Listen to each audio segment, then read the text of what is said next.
नमस्कार, आपका मेरे चैनल में स्वागत है। आज मैं आपको मार्गशीर्ष पूर्णिमा के अवसर पर सत्यनारायण की कथा सुनाने जा रही हूँ। बहुत समय पहले की बात है।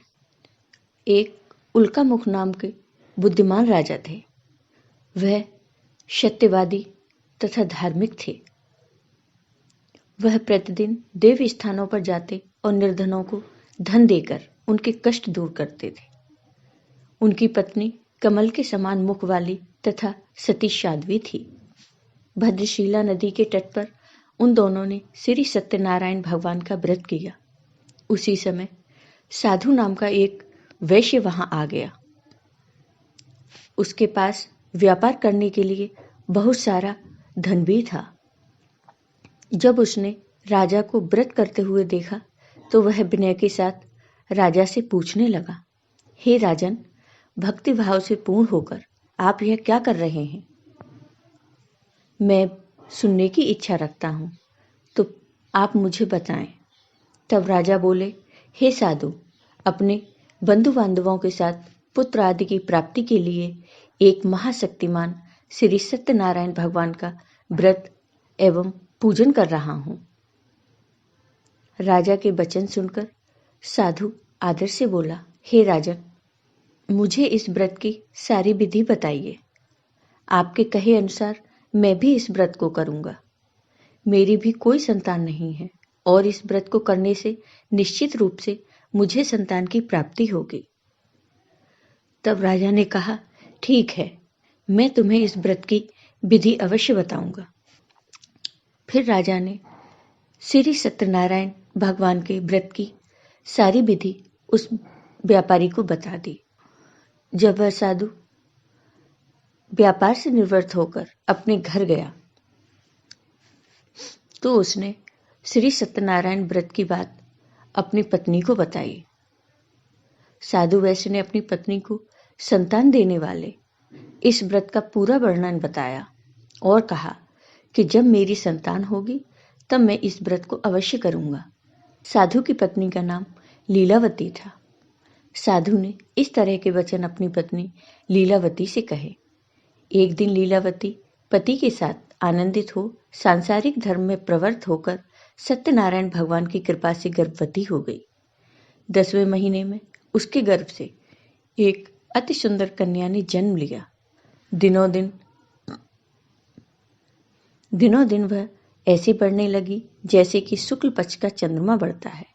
माता पिता ने अपनी कन्या का नाम कलावती रखा। एक दिन लीलावती ने मीठे शब्दों में अपने पति को याद दिलाया कि आपने सत्यनारायण भगवान के जिस व्रत को करने का संकल्प किया था उसे करने का समय आ गया है। आप इस व्रत को करिए। साधु बोला कि हे प्रिय, इस व्रत को मैं अभी नहीं करूँगा। जब मेरी पुत्री का विवाह हो जाएगा उसके पश्चात ही करूँगा। इस प्रकार अपनी पत्नी को आश्वासन देकर वह नगर की ओर चला गया। कलावती धीरे धीरे शादी लायक हो गई। साधु ने एक बार नगर में अपनी कन्या को उसकी सखियों के साथ देखा तो तुरंत ही दूत को बुलाया और कहा कि मेरी कन्या के योग्य वर देख कर आओ। साधु की बात सुनकर दूत कंचन नगर में पहुंचा और वहां देखभाल कर लड़की के सुयोग वाड़िक पुत्र को ले आया। सुयोग लड़के को देख साधु ने बंधु बांधवों को बुलाकर अपनी पुत्री का विवाह कर दिया। लेकिन दुर्भाग्य की बात ये कि साधु ने अभी भी श्री सत्यनारायण भगवान का व्रत नहीं किया। इस पर श्री सत्यनारायण भगवान साधु पर क्रोधित हो गए और उसे श्राप दिया कि साधु को अत्यधिक दुख मिले।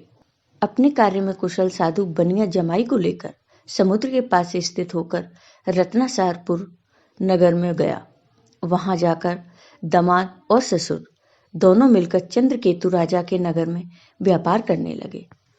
एक दिन भगवान सत्यनारायण की माया से एक चोर राजा का धन चुराकर भाग रहा था। उसने राजा के सिपाहियों को अपने पीछा करते देख चुराया हुआ धन वहां रख दिया जहां साधु अपनी जमाई के साथ ठहरा हुआ था। राजा के सिपाहियों ने साधु वैश्य के पास राजा का धन पड़ा देखा तो वह ससुर जमाई दोनों को बांधकर प्रसन्नता से राजा के पास ले गए और कहा कि इन दोनों चोरों को हम पकड़ लाए हैं, आप आगे की कार्यवाही की आज्ञा दें। तब राजा की आज्ञा से उन दोनों को कठिन कारावास में डाल दिया गया और उनका सारा धन भी उनसे छीन लिया गया। श्री सत्यनारायण भगवान के श्राप से साधु की पत्नी भी बहुत दुखी हुई। घर में जो धन रखा था उसे चोर चुरा ले गए। शारीरिक तथा मानसिक पीड़ा व भूख प्यास से अति दुखी हो अन्न की चिंता में कलावती एक ब्राह्मण के घर गई। ब्राह्मण के घर पर कलावती ने श्री सत्यनारायण भगवान का व्रत होते देखा और कथा भी सुनी। प्रसाद ग्रहण करने के बाद कलावती रात को घर वापस आई तो उसकी माँ कलावती ने पूछा कि हे पुत्री, अब तक तुम कहाँ थी? तेरे मन में क्या है? कलावती ने अपनी माता से कहा, हे माता, मैंने एक ब्राह्मण के घर में श्री सत्यनारायण भगवान की पूजा होते हुए देखी है और उनकी कथा भी सुनी है। कन्या के वचन सुनकर लीलावती ने कहा, ठीक है, हम लोग भी सत्यनारायण भगवान का व्रत करेंगे। फिर लीलावती ने सत्यनारायण भगवान की पूजन की तैयारी की। लीलावती ने परिवार व बंधुओं सहित सत्यनारायण भगवान का पूजन किया और उनसे वर मांगा कि मेरे पति तथा जमाई शीघ्र घर आ जाएं। साथ ही यह प्रार्थना भी की कि हम सबका अपराध क्षमा करें। श्री सत्यनारायण भगवान इस व्रत से संतुष्ट हुए और राजा चंद्रकेतु को सपने में दर्शन देकर कहा, हे राजन, तुम उन दोनों वैश्यों को छोड़ दो और तुमने उनका जो धन लिया है उसे भी वापस कर दो।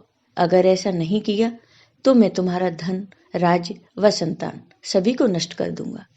राजा को यह सब कहकर भगवान अंतर्ध्यान हो गए। प्रातःकाल सभा में राजा ने अपना सपना सुनाया। फिर बोले कि बाड़िक पुत्रों को कैद से मुक्त कर सभा में लाओ। दोनों ने आते ही राजा को प्रणाम किया। राजा मीठी वाणी में बोला, हे महानुभावों, भाग्यवश ऐसा कठिन दुख तुम्हें प्राप्त हुआ है, लेकिन अब तुम्हें कोई भय नहीं है। ऐसा कहकर राजा ने उन दोनों को नए वस्त्र आभूषण भी पहनाए और जितना धन उनका लिया था उससे दोना धन वापस कर दिया। दोनों वैश्य अपने घर को चल दिए। फिर वैश्य ने मंगलाचार कर अपनी यात्रा आरंभ की और अपने नगर की ओर चल दिए।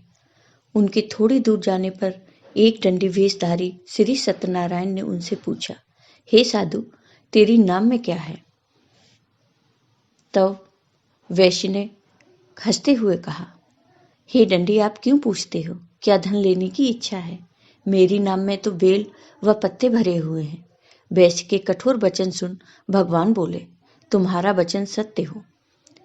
दंडी ऐसे वचन कह वहां से दूर चले गए। कुछ दूर जाकर समुद्र के किनारे बैठ गए।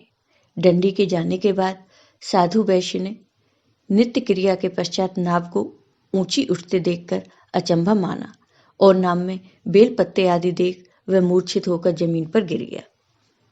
मूर्छा खुलने पर वह अत्यंत शोक में डूब गया। तब उसका दामाद बोला कि आप शोक न मनाएं, यह दंडी का श्राप है, इसलिए हमें उनकी शरण में जाना चाहिए, तभी हमारी मनोकामना पूरी होगी। दामाद की बात सुनकर वह साधु दंडी के पास पहुंचा और अत्यंत भक्तिभाव नमस्कार करके बोला, मैंने आपसे जो असत्य वचन कहे थे उनके लिए आप मुझे क्षमा कर दें। ऐसा कहकर महान शोकातुर होकर वह रोने लगा। तब दंडी भगवान बोले, बाड़िक पुत्र, मेरी आज्ञा से बार बार तुम्हें दुख प्राप्त हुआ है, तुम मेरी पूजा से विमुख हुए हो। साधु बोला, हे भगवान, आपकी माया से ब्रह्मा आदि देवता भी आपके रूप को नहीं जानते, तब मैं अज्ञानी कैसे जान सकता हूँ? आप प्रसन्न होइए, अब मैं सामर्थ्य के अनुसार आपकी पूजा करूँगा। मेरी रक्षा करो और पहले के समान नौका में धन भर दो। साधु वैश्य के भक्तिपूर्वक वचन सुनकर भगवान प्रसन्न हो गए और उसकी इच्छा अनुसार वरदान देकर अंतर्ध्यान हो गए। ससुर और जमाई जब नाव पर आए तो नाव धन से भरी हुई थी। फिर वहीं पर साधु ने अन्य साथियों के साथ सत्यनारायण भगवान का पूजन किया और पूजन करने के बाद अपने नगर की ओर चल दिए। जब नगर के नजदीक पहुंचे तो दूत को घर पर खबर करने के लिए भेज दिया। दूत साधु की पत्नी को प्रणाम करके कहता है कि मालिक अपने दामाद सहित नगर के निकट आ गए हैं। दूत की बात सुनकर साधु की पत्नी लीलावती ने बड़े हर्ष के साथ सत्यनारायण भगवान का पूजन कर अपनी पुत्री कलावती से कहा कि मैं अपने पति के दर्शन को जाती हूँ, तू कार्य पूर्ण कर शीघ्र आ जा।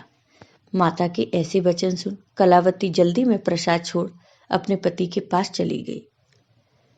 प्रसाद की अवज्ञा के कारण श्री सत्यनारायण भगवान रुष्ट हो गए और नाव सहित उसके पति को पानी में डुबो दिया।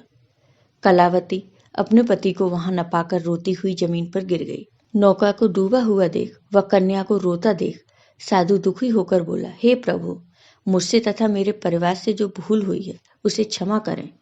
साधु के दीन वचन सुनकर श्री सत्यनारायण भगवान प्रसन्न हो गए और आकाशवाणी हुई, हे साधु, तेरी कन्या मेरे प्रसाद को छोड़कर आई है, इसलिए उसका पति अदृश्य हो गया है। यदि वह घर जाकर प्रसाद खाकर लौटती है तो इसे इसका पति अवश्य मिलेगा। ऐसी आकाशवाणी सुन कलावती घर पहुंचकर प्रसाद खाती है और फिर आकर अपने पति के दर्शन करती है।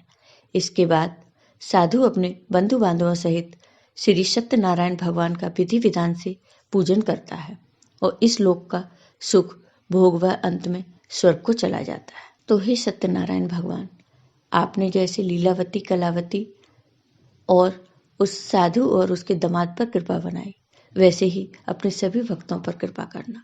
जय हो सत्यनारायण भगवान की। आपको ये वीडियो पसंद आया हो तो लाइक कीजिए, शेयर कीजिए और मेरे चैनल को सब्सक्राइब कीजिए। साथ ही बेल आइकॉन पर क्लिक जरूर कीजिए जिससे हमारी वीडियो के नोटिफिकेशन आपको मिलते रहे। धन्यवाद।